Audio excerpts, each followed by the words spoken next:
Hello दोस्तों, मैं विनय अपने इस YouTube channel CMC Mishra family पर आप सबको तहे दिल से स्वागत करता हूं।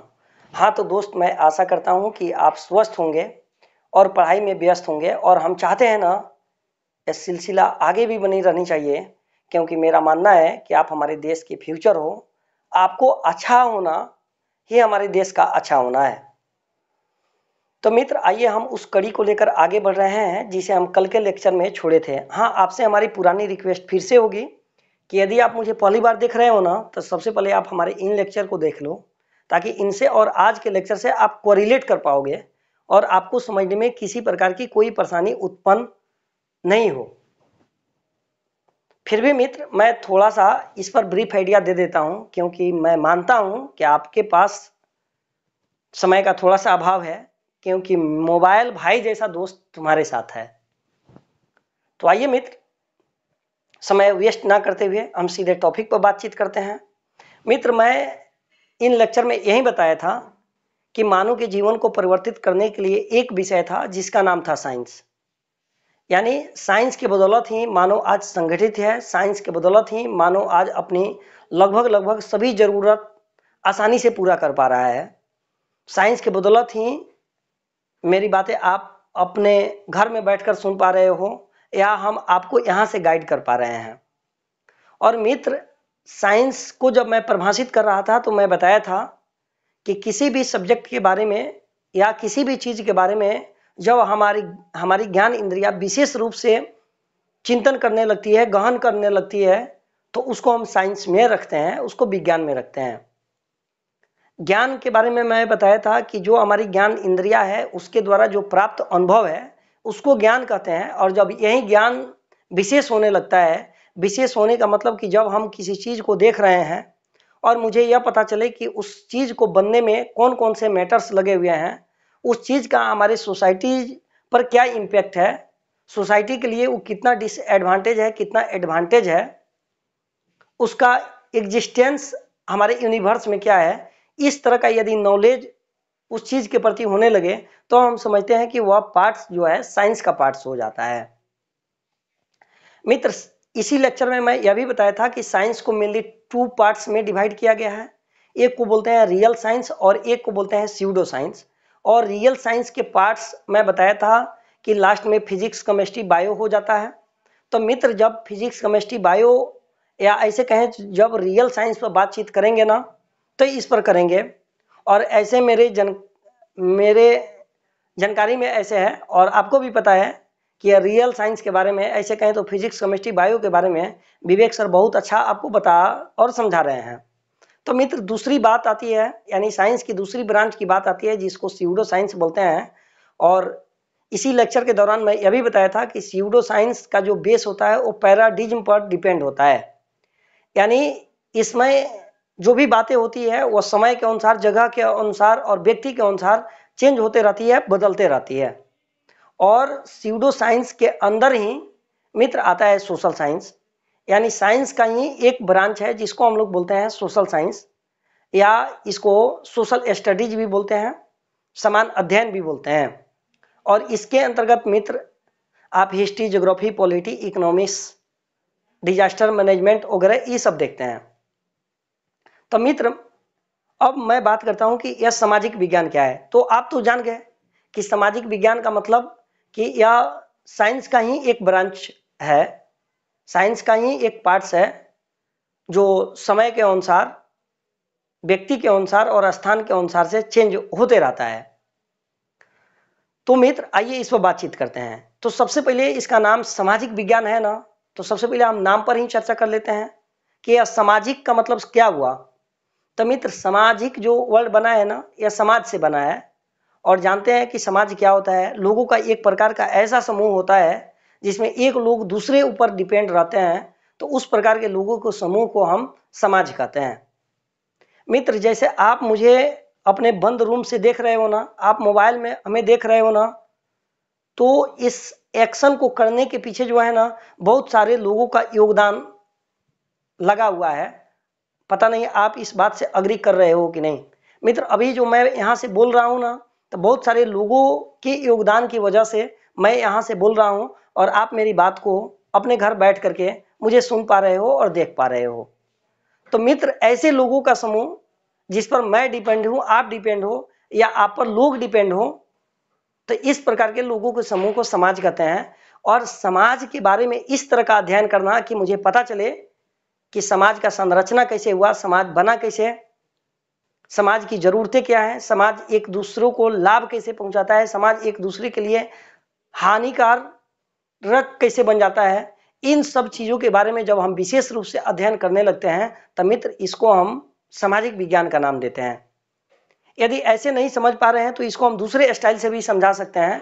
यानी समाज से संबंधित जो भी ज्ञान है ना, ऐसे कहें तो समाज से संबंधित जो भी विशेष ज्ञान है ना, उसी को मित्र सामाजिक विज्ञान कहते हैं। सामाजिक विज्ञान विज्ञान की एक ऐसी ब्रांच है ना, एक ऐसी शाखा है ना, जिसके अंतर्गत हम मानव के क्रियाकलापों के बारे में अध्ययन करते हैं। ऐसे कहें तो मानव के सामाजिक, आर्थिक, राजनीतिक, ऐतिहासिक कार्यों के बारे में क्या करते हैं, अध्ययन करते हैं। या सामाजिक विज्ञान पढ़ने के बाद ही हम यह समझ पाते हैं और दूसरों को समझा पाते हैं कि एक मानव का दूसरे के प्रति या एक मानव का जीव जंतु के प्रति, पशु पक्षी के प्रति या पर्यावरण के प्रति उसका कार्य या दायित्व क्या है।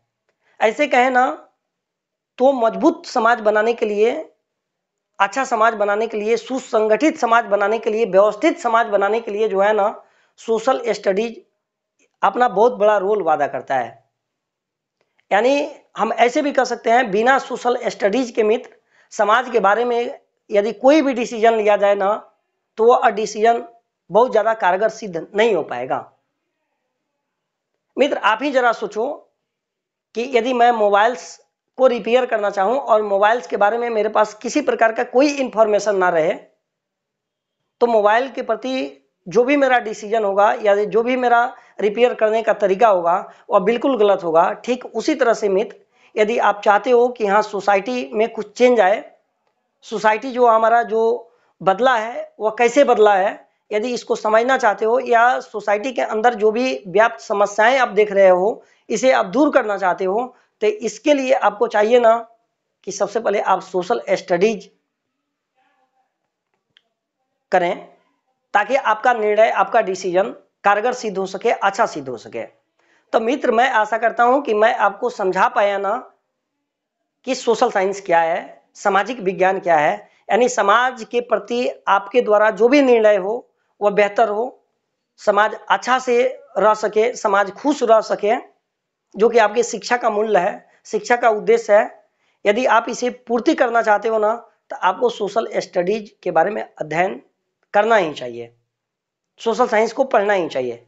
और सारी बात को यदि हम एक लाइन में बात करना चाहें ना, तो मानव को कंप्लीट मानव बनाना यदि है ना, तो उसको सोशल स्टडीज की नॉलेज चाहिए ही चाहिए। मानव में यदि मानवता भरनी है ना, इंसान में इंसानियत भरनी है ना, व्यक्ति में व्यक्तित्व भरनी है ना, तो मित्र आपको सोशल स्टडीज जानना ही चाहिए। तो मित्र, उसी वक्त से मैं यही समझाने की कोशिश कर रहा हूं कि सामाजिक विज्ञान का रोल क्या है, आपके जीवन पर रोल क्या है। यदि मित्र आप एकेडमिक लेवल से बिलोंग कर रहे हैं ना, ऐसे कहें तो यदि क्लास 6, 7, 8, 9, 10, 11, 12 से यदि आप गुजर रहे हैं ना, तो आपको यह पता होगा कि सोशल साइंस जो है ना, मेनली इसके 5 ब्रांच होते हैं, जिसमें मित्र फर्स्ट हिस्ट्री आता है, ज्योग्राफी आता है, पॉलिटी आता है, इकोनॉमिक्स आता है और एक डिजास्टर मैनेजमेंट आता है। हिंदी में यदि बात करना चाहें तो इतिहास आता है, भूगोल आता है, राजनीति आता है, ये आपका अर्थशास्त्र आता है और आपदा प्रबंधन आता है। और जब आप इन सारे चीजों के बारे में जब मित्र अध्ययन करते हो, सारे चीजों को जब अच्छा से समझते हो, तो आप एक अच्छा इंसान बनते हो और दूसरे को भी अच्छा इंसान बनाने के लिए काम करते हो। तो आइए मित्र, हम थोड़ा थोड़ा सा इन सब पर भी, इनके ब्रांच पर भी थोड़ा थोड़ा सा ब्रीफ आइडिया दे देते हैं। ऐसे जब हिस्ट्री पढ़ाएंगे, ज्योग्राफी पढ़ाएंगे, पॉलिटी पढ़ाएंगे, तो जो भी सब्जेक्ट पढ़ाएंगे उस पर डीप चर्चा करेंगे। और मित्र, हमेशा हम आपको बताते हैं कि आप मेरा लेक्चर ध्यान से देखें। ऐसा हो नहीं सकता कि आपको यह सोशल साइंस उबाऊ लगे, सोशल साइंस में आपका इंटरेस्ट डेवलप ना हो, ऐसा हो नहीं सकता है। ये मेरा चैलेंज समझे आप। तो आइए मित्र, सबसे पहले हम बताते हैं कि साइंस का जो पहला ब्रांच है ना, सॉरी सोशल साइंस का जो पहला ब्रांच है ना, जिसको इतिहास बोलते हैं, यह क्या करता है। तो मित्र, इतिहास आप जानते हो कि इतिहास में हम वैसी घटना के बारे में पढ़ते हैं जो घटनाएं बीत गई रहती हैं, जो घटनाएं समाप्त हो चुकी रहती हैं, लेकिन वह घटनाएं विश्व को प्रभावित की रहती हैं, सोसाइटी को इफेक्ट की रहती हैं, उन घटनाओं को पढ़ते हैं। आपके मन में आएगा सर, तो उस घटनाओं को पढ़ करके हम करेंगे क्या? हिस्ट्री आखिर हम पढ़ेंगे क्या? हिस्ट्री पढ़ करके हम अपने सोसाइटी को देंगे क्या? ऐसा प्रश्न खड़ा होगा, और यह प्रश्न खड़ा होना लाजमी है मित्र। तो मित्र, मैं बताऊं, यदि आप सोसाइटी को चाहते हो ना, यदि सोसाइटी को चाहते हो ना चेंज करने के लिए, या सोसाइटी में यदि तुम्हें कोई बुराई दिख रही है ना, कोई समस्याएं दिख रही है ना, तो उस समस्या का जड़ यदि आपको खोजना है ना, तो आपको मित्र हिस्ट्री में जाना होगा। हिस्ट्री हमें यह बताता है ना कि हमारे जो पूर्वज थे उनका अचीवमेंट क्या था और उनका मिस्टेक क्या था। यदि जो मिस्टेक होता है ना, उस मिस्टेक को हम दोबारा रिपीट ना करते हैं, और जो उनका एक्सपीरियंस, जो उनका अचीवमेंट होता है ना, उसे हम इतराते हैं। यह हमें इतिहास से पता चलता है। नहीं समझ पा रहे हैं क्या? ये ज्यादा कुछ हार्ड बातें लग रही है क्या? चलो आसान शब्दों में मैं बता रहा हूं। हिस्ट्री एक ऐसा सब्जेक्ट है ना मित्र, जो आपको एक्सपीरियंस देता है, यानी अनुभव आपको देता है, दूसरे दूसरे किसी का अनुभव देता है। मित्र, हिस्ट्री के माध्यम से ही आपको पता चलता है क्या हमारे पूर्वजों के साथ क्या क्या हुआ, और जब वैसा ही चीज आपके साथ, वैसा ही एक्शन जब आपके साथ होता है ना, तो आप समझ जाते हो, संभल जाते हो। जैसे मैं बातें करूं ना मित्र कि क्या आप पॉइजन का टेस्ट बता सकते हो, तो आप कहोगे नहीं ये पॉइजन, जबकि आपने कभी टेस्ट किया नहीं, लेकिन आप दूसरे के एक्सपीरियंस से, दूसरे के हिस्ट्री से आप यह समझ गए कि यह पॉइजन जो है हमारे लिए हार्मफुल है और हमें इसका यूज नहीं करना चाहिए। मित्र, इस हिस्ट्री के माध्यम से ही आप यह जान पाते हो कि यह मुट्ठी भर अंग्रेज हमारे देश को कैसे गुलाम कर दिए, ये कैसे आए, कैसे यहाँ के लोगों को फंसाए, और कैसे हम धीरे धीरे इनके अच्छे अच्छे बातों में फंसते चले गए, और एक समय आया कि हम गुलाम हो गए। फिर मित्र, आपके साथ यदि अंग्रेज जैसा कोई दूसरा आए ना, आपको कोई दूसरा चीट करे ना, तो आप यह आसानी से समझ जाओ कि हाँ, आपके साथ ये अंग्रेजों वाली घटनाएं फिर से दोहराई जा रही हैं, और आप सबक ले सकें। इसके लिए हिस्ट्री जानना जरूरी है। मित्र, कभी आपने आग को टेस्ट नहीं किया, लेकिन यह हिस्ट्री बताएगा कि हाँ, आग को टेस्ट करने के बाद आप पर इसका इंपैक्ट क्या पड़ेगा। तो मित्र, हिस्ट्री जानना जरूरी है। हिस्ट्री जानना इसलिए जरूरी है ताकि आप वर्तमान को तो अच्छा बिताओ ही, लेकिन फ्यूचर के लिए भी अच्छा प्लान बना सको, अच्छा रास्ता तैयार कर सको। इसके लिए हिस्ट्री जानना जरूरी है। और ऐसे भी समझो ना, अगर आप अपने आप को एक अच्छा लड़का और लड़की समझते हो, तो आप अपने घर का हिस्ट्री जानना चाहते हो कि नहीं, कि आपका घर किसने बनाया, आपके बाबा जी का आपके घर पर क्या योगदान रहा, आपके मामा जी ने आपके लिए क्या किया, यह जानना चाहते हो ना। आप यह जानना चाहते हो ना कि आपके सगे संबंधियों का आपके लिए क्या रोल रहा। ठीक उसी तरह से यदि मित्र देश, इस भारत के परिक्षेप में मैं बात करूं, तो आप यदि अगर अपने आप को सच में भारतीय समझते हो, तो आपको यह जानना ही चाहिए ना कि हमारा देश इतना खूबसूरत कैसे बना, हमारे देश में जो पूर्वज थे, हमारे जो एंसेस्टर्स थे, वो कैसे कैसे स्ट्रगल से गुजरे, ये आपको जानना चाहिए ना। आपको यह भी जानना चाहिए ना कि हमारे जो पूर्वज पैदल यात्रा जो करते थे, बड़ी बड़ी पैदल यात्रा करते थे, आज यह वाली जो यात्रा कर रहे हैं, आखिर यह समय कैसा रहा, कैसे उनमें चेंजिंग आई। तो मित्र, यह हिस्ट्री बताता है। और दूसरा मित्र मैं बात करूं, दूसरे ब्रांच की मैं बात करूं, वह है भूगोल। आप ही बताओ ना, आप जिस घर में रहते हो, आप चाहते हो ना कि हाँ, घर के बारे में जाने कि घर कैसे बना, घर का बेस क्या है। ठीक उसी तरह से हम पूरे मानो इस पृथ्वी पर रहते हैं, और पृथ्वी कैसे बनी, पृथ्वी पर कौन कौन सी समस्याएं हैं, कौन कौन से मानव के ऐसे क्रियाकलाप हैं जो हमारे पृथ्वी को नुकसान पहुंचा रहे हैं। तो ऐसे कहें तो मानव के घर के बारे में अध्ययन करना या पूरी सोसाइटी जहां पर रह रही है उसके बारे में अध्ययन करना ही भूगोल है। इसके बारे में जानकारी हमें भूगोल देता है। और जब हम इस भूगोल के बारे में जानकारी इकट्ठा करते हैं तो हम समझ पाते हैं कि हाँ, यह पर्यावरण के लिए क्या योगदान होना चाहिए, हमारा पर्यावरण के प्रति हमारा क्या कर्तव्य होना चाहिए। भूगोल से ही मेरे को पता चल पाता है मित्र कि जीव जंतु का क्या योगदान है मेरे लिए, कृषि का क्या योगदान है मेरे लिए, या पर्वत पहाड़ नदी का क्या योगदान है मेरे लिए। यह भूगोल बताता है मित्र, और आप आगे बढ़ करके अच्छा डिसीजन ले पाते हो। और थर्ड की बातें मैं करूं, यदि राजनीति की बातें करूं तो ये तो नितांत जरूरी है मित्र, नहीं तो हम जानवर ही जैसे ट्रीट करने लगेंगे। जिस तरह मित्र जानवर अपनी जरूरत पूर्ति करने के लिए अगले जानवर को यह समझ नहीं पाता है कि वह उसका क्या है, उससे उसका क्या सहसंबंध है, वह अपनी जरूरत पूरा करने के लिए कितना भी नीचे तक जा सकता है।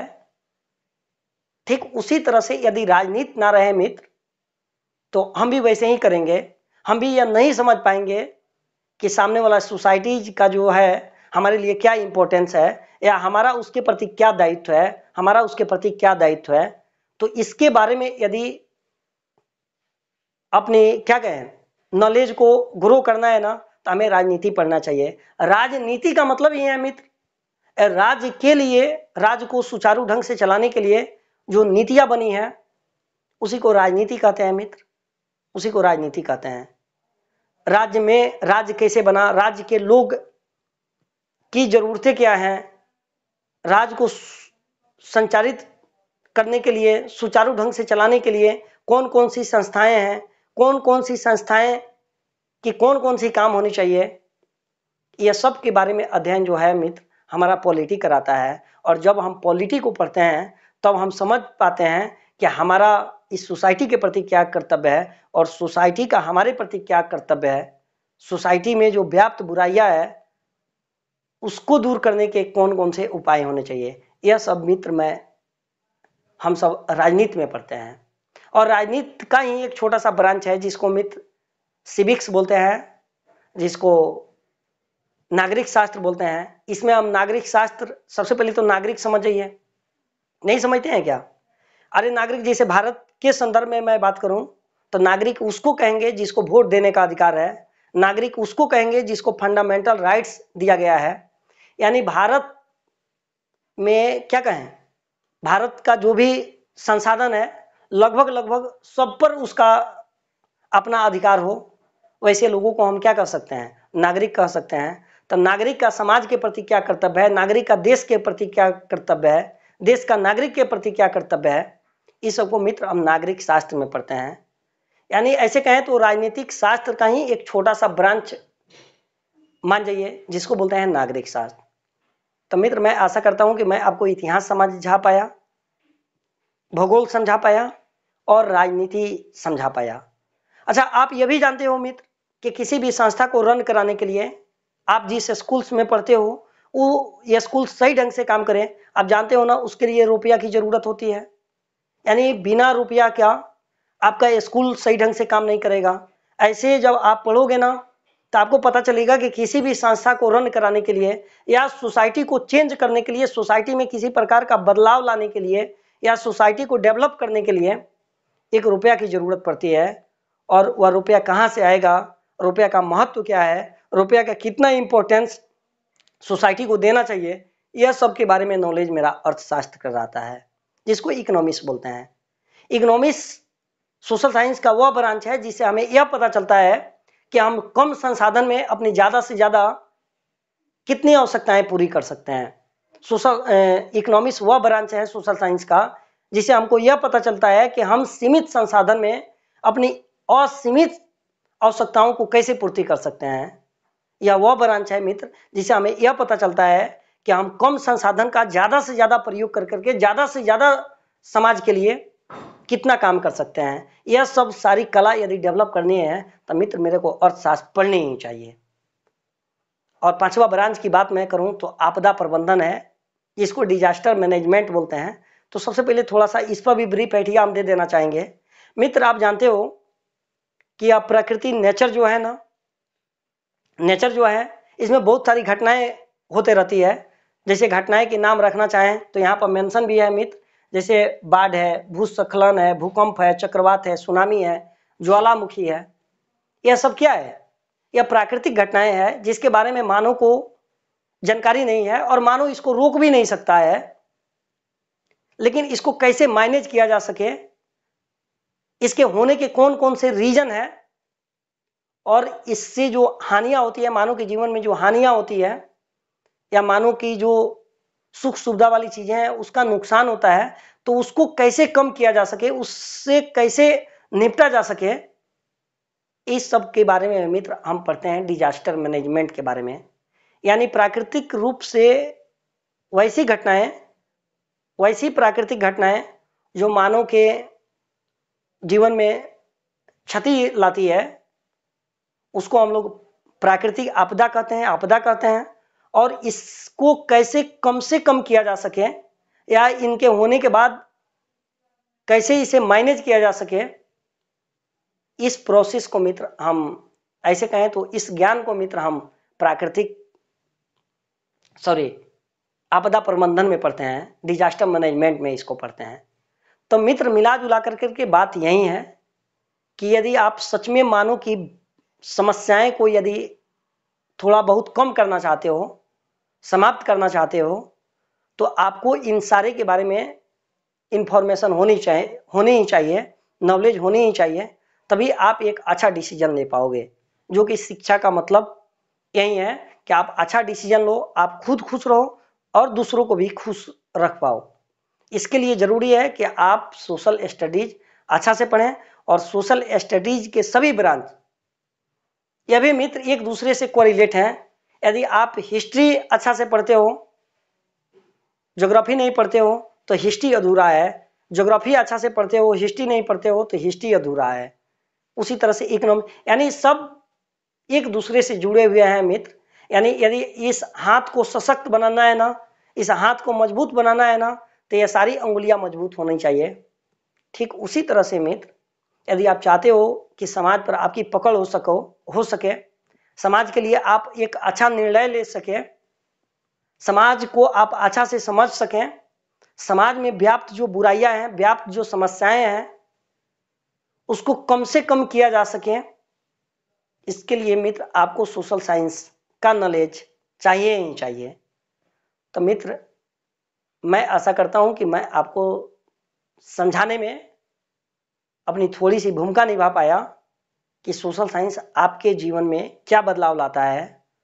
सोशल साइंस पढ़ करके ही आप मजबूत समाज बना सकते हैं। मित्र, कल के लेक्चर में हम थोड़ा सा विज्ञान के बारे में बताएंगे, वहीं जो फिजिक्स, केमिस्ट्री, बायो के बारे में बताएंगे।